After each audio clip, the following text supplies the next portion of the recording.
Are you a thoughtful leader? Maybe you are. Maybe you think you are. Let's find out. I'm Mindy Gibbins-Klein. I'm author of The Thoughtful Leader and host of the Thoughtful Leader podcast. Thoughtful leadership is all about thought leadership that goes above and beyond.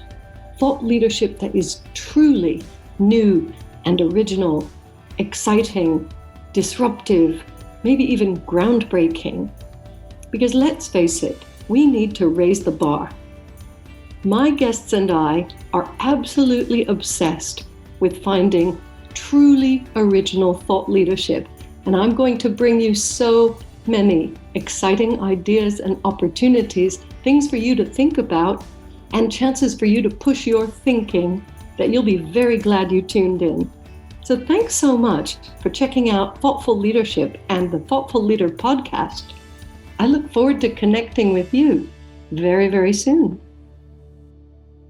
Welcome to the show. My guest today is the amazing thoughtful leader, Malcolm Tullett. I've known him for a long time. He's a friend of mine. He's someone I really respect in business. He works in a really important area. If you are a business owner or somebody who works in a business, you definitely want to listen to Malcolm and his insights. Welcome, Malcolm. That was lovely. I wasn't expecting that. Thank you. Oh, for goodness sakes. You've built up your career over many years. You've earned your stripes, and you've certainly earned that kind of credibility and, endorsement. I can endorse you.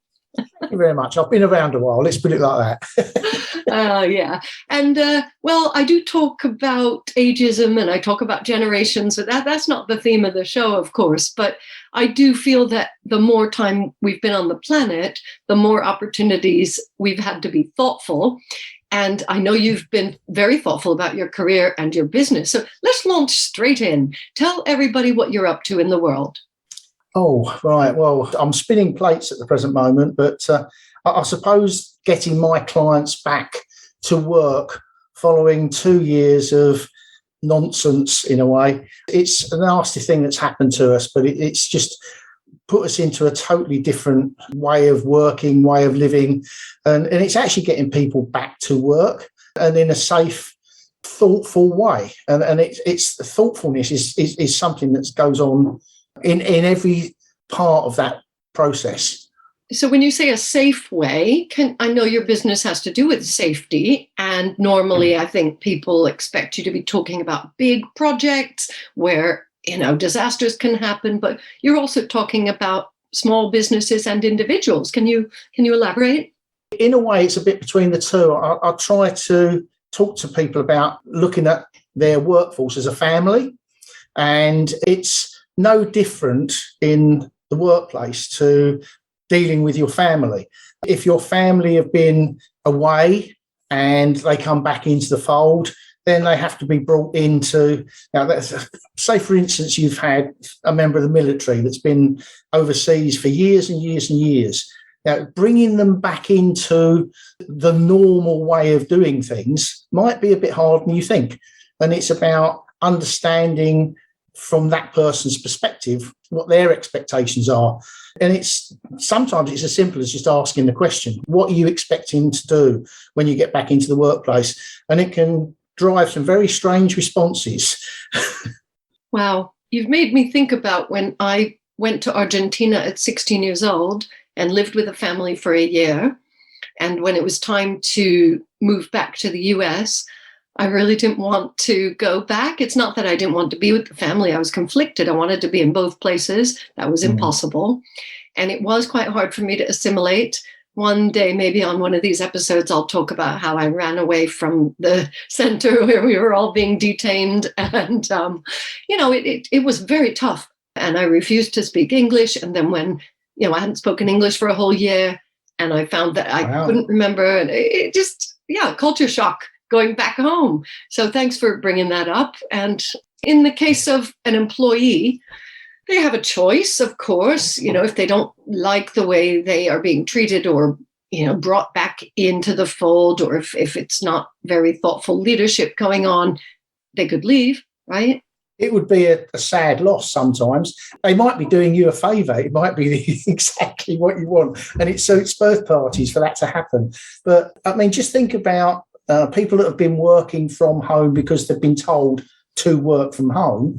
And now, at the drop of a hat, go back to work in the workplace. And actually, that's quite a shock to the system sometimes. And there are individuals that basically don't want to go back to the office. It's nice to know why that is. It may well be that they're comfortable at home. They feel that they're in charge of their own destiny. There's a whole host of reasons why someone might not want to go back into the workplace, but you've got to ask. And that's just, it's not about even being thoughtful. It's just basic, I hate using the phrase common sense, but it's part of the engagement process. You've got to talk to these people at some stage. And over Zoom and Teams, it's just so impersonal. You and I are talking now, and we're talking remotely, but it's just so much different when you're actually in each other's face. Yes, and I will posit the thought that in some cases it's opened things up. I probably have had over 100 new clients over the past 2 years, none of whom I've met in person. And none of that would have been possible if I'd insisted on doing everything in person. So it has its pros and cons. Would you agree? I absolutely agree. And in a way, that's the thoughtful side of it as well, because it's understanding the other person's position. I've got a mix and match in the workforce. Some of the guys actually want to come into the workplace because it's sort of infectious. You get into the workplace and the creativity just spins around the room. And yet others are more than happy just to get stuck in. They want to be in their space. They want to do their job and they just want to finish. I haven't got a very large workforce. I've only got a small workforce. But even there, you can see the differences between the different people, those with families, those that haven't got families. And it's all about us being individuals. And I think that's what a thoughtful leader is all about, understanding that even in the family environment, and I equate the two, you've got uncles with their family and you've got sons and daughters with their family. And then when they all come together, it doesn't always work exactly the same way. There are tensions, there are the initial hugs and everything. Once they're over and done with, you get down to the nitty-gritty of day-to-day living. And it's about having 2 ears and 1 mouth, I think. Yeah, okay. I think it's about caring enough. The thoughtful leader talks a lot about caring. Can you learn to care, etc. I know I'll say something provocative here, but I know in your book, you write about the duty of care and the fact that, if someone sees it as a duty, it's not as good as really caring. Can you chat with us about that? Absolutely. As you led me straight into that one. So you knew what you were doing there, Mindy. But yeah, for me, this horrible phrase that everybody knows, it trips off the tongue, and it's the duty of care. And people say, oh, yes, I'm complying with my duty of care. But it tends to end up as a tick box exercise. So because you impose a duty on someone, they have to show and provide evidence that they've adhered to that duty, which is a statutory duty in most cases. The only way you can provide evidence is by keeping records. And most people keep records by ticking boxes. So I have trained someone in that particular part of their task. Tick. I have provided that person with PPE. Tick. And it's fine. They have to do that. But it stops them, or it can stop them, actually caring. So you have to think outside of the box that you put the tick in. And they all join up as well. All those things join together. And sometimes it's about saying, actually, let's put all that to one side. I'll call it a fireside chat. Now, I have a fireside chat. I haven't got a fire in my office, but I still call it a fireside chat. And it's come into my office, sit down, have a cup of tea, let's have a chat. And I think it works wonders. I'm glad I was muted. I was laughing so much. Yeah, your approach is spot on. And it's very current because I know people want to care. They want to be that, being seen as that caring, thoughtful leader. And if it's been a challenging time and their revenues and profits have suffered, if their employees have, legitimate issues, practical issues, childcare, things like that, health challenges, mental health challenges, it's a lot for a leader to be managing. And, stopping and giving that attention and care to each person is a challenge in itself. What are the risks? I know that's the other part of your business, is assessing risks and helping companies assess their risks. What are the risks if people don't actually stop and make sure they are caring about their workforce? That is an enormous question. Can I be a little bit contentious back at you? I will answer the question. I'm going to sort of go around the houses to get to it. You say that everybody wants to care because of the pressures that are in place. I actually see, unfortunately, some bad leaders as well. And I can actually see leaders that are really good at getting to the bottom line, but they don't care. There's no empathy. It's the job has to get done regardless. And basically, they don't care what's going on in their organisation as long as the end point is reached. They sit on this cusp, if you like, of being sociopathic. They'll climb all over anybody to get to where they want to get to, which is the complete reverse of the thoughtful leader. There was no thoughtfulness in that at all. So what I would say is, even those individuals that can see the end point and they can see the target, and it's normally profit, and if they're profit driven, then these individuals should be aware that you can actually turn well-being, good health, and interaction and thoughtfulness into a profit line.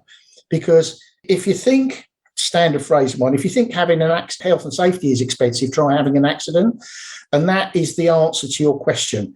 It's about problem solving. So all of those issues that you mentioned are there for all leaders. And it's actually how you provide the solution to it. And the leader can't produce the solution on his or her own. They can only provide that solution in collaboration with their workforce, in my humble opinion. There are dictatorial leaders, but I think we're in an age now where the thoughtful leader is the one that's actually going to, get that step up. They're the ones that are going to progress. The sociopaths that I was talking about are the old dinosaurs, and we're not going to see many more of them, I hope. Right. Well, I love your humble opinion, and I agree with you. The future is about thoughtful leadership. So, we're bang on point at the moment. But I'm going to request that you talk about the risk of not doing it, simply because I'm known as a bit of a Pollyanna, all, rose-tinted glasses, everything all positive, but I also want to bring in a bit of a scare factor, and you're the guy to do it. You've been involved in many, many scenarios over many years where, people didn't put the right thought into stuff and bad things happened. So here's a chance for you to tell us a story of your own, or a client where they got it wrong, or, and to really drive this home, please. Okay. I'll try and do it in general terms rather than specifics. The most obvious downside to not being a thoughtful leader is the effect on mental health. Individuals can become highly stressed in the workplace because they're not given a thank you. Just a straight thank you sometimes is all that's needed. People that are actually held to task by the non-thoughtful leader can get themselves into positions where they can burn themselves out. And executive burnout is a big issue. I'm not going to say any particular country, but I think you and I can work out which ones are going to be the worst at that. Executive burnout is a big issue, but it's not just that. It's middle managers and also those who are the operatives and the workers. Then we get to a situation where you get these time constraints placed on people. And in the construction industry, I suppose the easiest way of putting this together is would you know what I mean by a Gantt chart or a project management chart? Have you seen one? Yeah. So I walk onto a construction site and I look at the first thing you look at is their project management chart. Now, generally speaking, the idea is it's a time event analysis. So the chart should be virtually horizontal. There should be a slight downgrading. During the pandemic, strangely enough, especially, those Gantt charts were taking a vertical shape. Now, that basically is the employer saying that we've got to have a shortened timescale to do all of these tasks. And when you see it in that format, you can see all the overlapping tasks. The pressure that puts on the individuals is enormous. And not only that, take tradespeople on a construction site. So you've got plumbers, electricians, heating, ventilation, air conditioning. They're all there all at the same time, all treading on each other's toes, falling off ladders, tripping down holes. It's like Fred Karno's army out there. It can be really frightening. So I've taken, it's not new actually, but I've always done it. I normally sit outside when I go and do a site visit. I normally sit outside the site, just sit in my car and watch. And you can see it all playing out in front of you. What they say in paper is not what happens in reality. So the thoughtful leader will tick all these boxes, step back and go and watch and just look to see what's happening. So it can have psychological effects and it can also have physical effects, both of which can lead, unfortunately, to fatalities. And there are fatalities out there. In the UK, we are one of the best performing countries in the world, but we are still averaging about 150 deaths per annum. 150. Okay, so that's every second or third day of the week, a family or a parent is saying goodbye to their child in the morning, and that child never sees that parent again. Done. Dead. That's the reality. That's sobering. And you're not just talking about construction. There's probably other industrial, I can picture, different projects.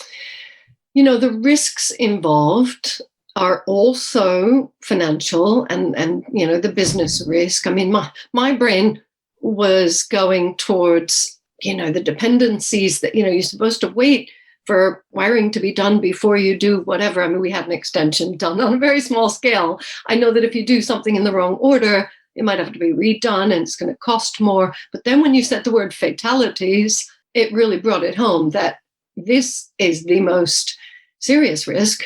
And I do hope that business leaders care if they lose somebody, actually, if they, have a death in their workforce.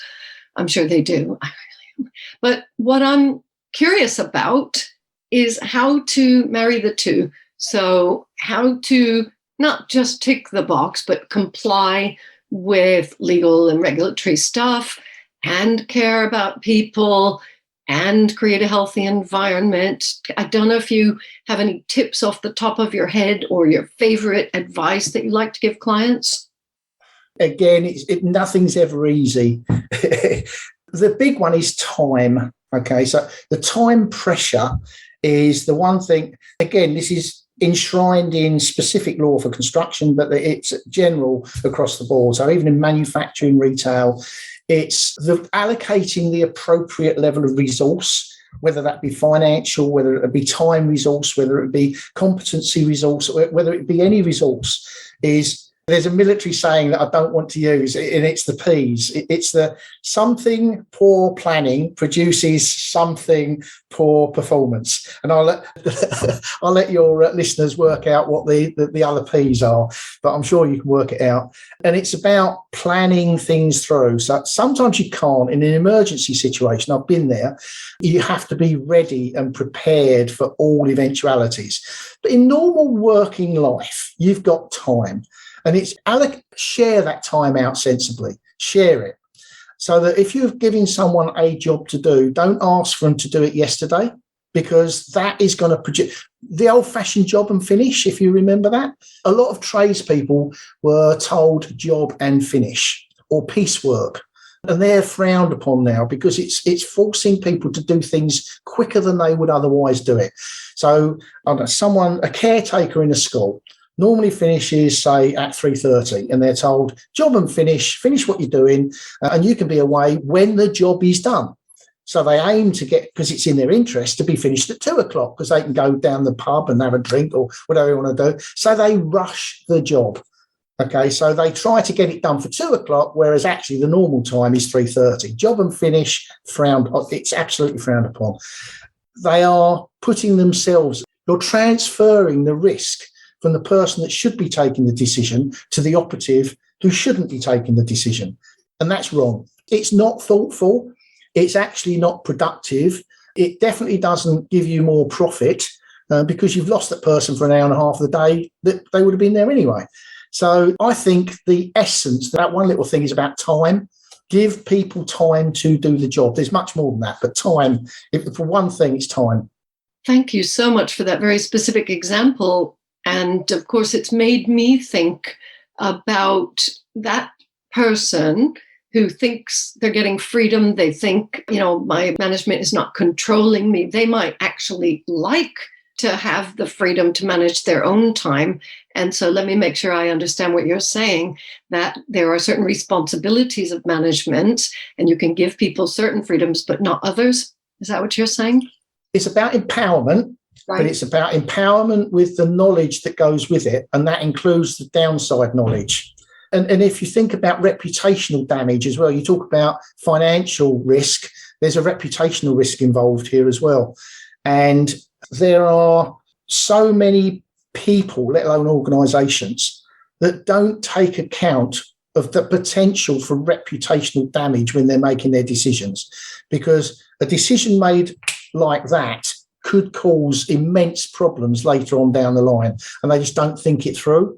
Well, I'm sure, a very contentious point at the present moment, I'm sure Boris Johnson didn't think that he would be seen on television holding a birthday cake 2 years after the event, having to substantiate why it was that he was singing when he shouldn't have been singing. There's the reputational damage could actually now mean he's going to have to, I don't know, I don't want to prejudge, but it could be that he has to resign his position. Did he think that was going to be the case 2 years ago? Well, of course, now, because these episodes are not live, it may have happened, it may not, and people will be listening for years to come. So that's fascinating. At this point in time, when Malcolm and I are talking, that is the current situation. So one final thought, though.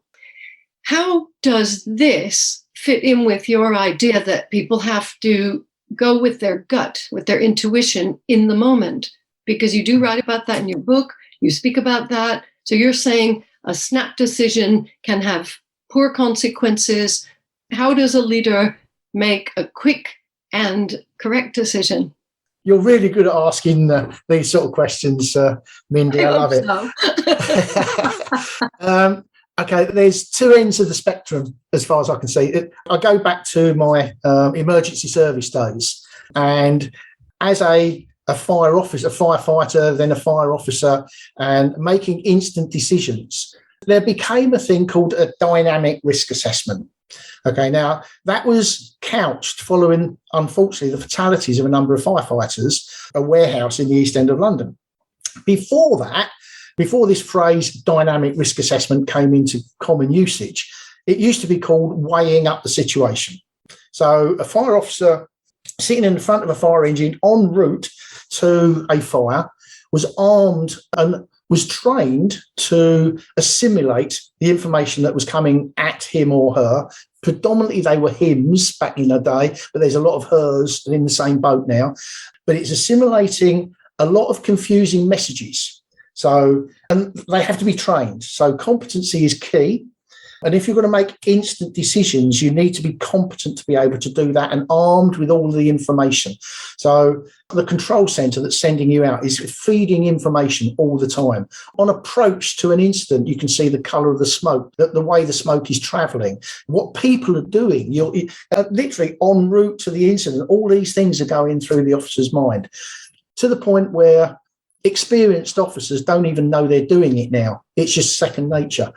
So when I say instant decision, it's a bit of a, not a lie, but it's a bit of a, there's much more going on behind the scenes. However, when you get to a situation where something changes, your gut does kick into place.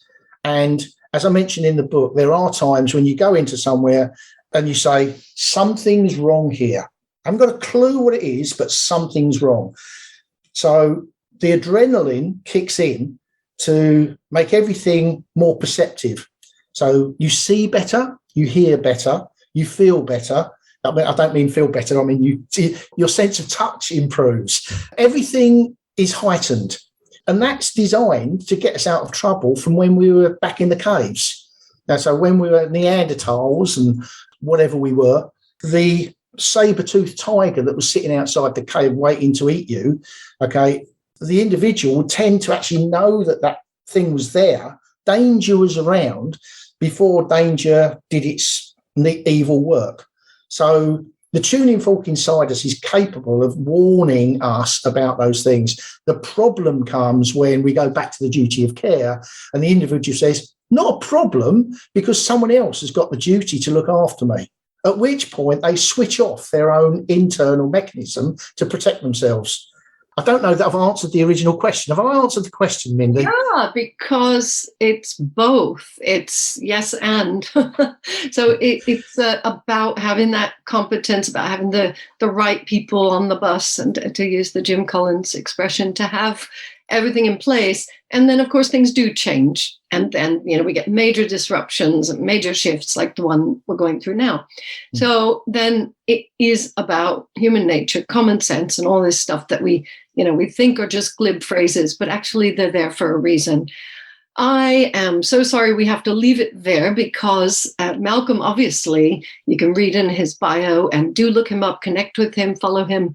He has got a background fighting real fires. If we all feel like we're fighting fires, he's been there for real. And it's been priceless talking to you today. I'm so happy that you were able to join us and shed some light on this. It's been a real pleasure, and I'm sure people will want to connect with you and the book going forward. Thank you.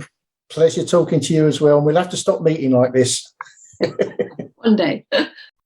I hope you've enjoyed this episode of The Thoughtful Leader, and I hope it's inspired you to be more thoughtful as a leader in your business.